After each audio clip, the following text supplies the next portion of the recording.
Congressman Mike Gallagher, he actually called out some e-retailers based in China, like Temu, like Pinduoduo, Temu, and Shein.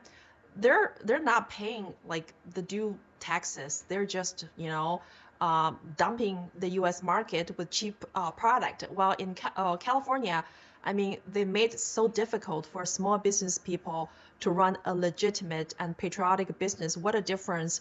And that's why some people say California has become a CCP country.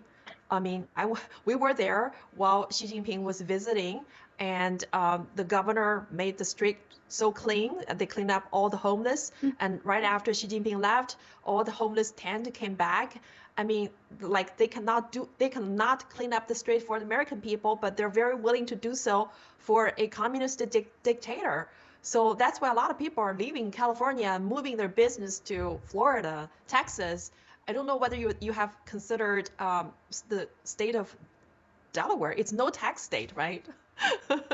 I believe me, every time I see what the taxes are, and I used to live in Florida, and I always joke because I also have a place in DC that I was the only person in 2023 who moved from Florida to Washington DC because who else is doing that? But no, I love those states. I love Texas, but I will say it is interesting.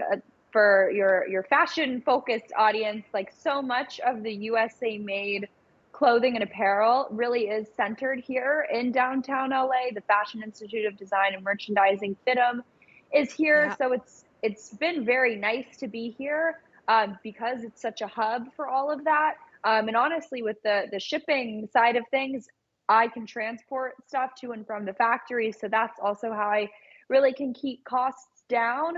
But I Mm. also think too, and I think people really should be on the lookout. Like you said, people love buying this patriotic stuff. People love buying stuff that's made in the USA. And I've been so blessed to work with so many companies that are all based here in Los Angeles that are really committed to bringing manufacturing jobs back, but in a holistic, sustainable, I don't use that in the way the left uses it, but sustainable approach. In other words, it's not a $3 an hour job, right?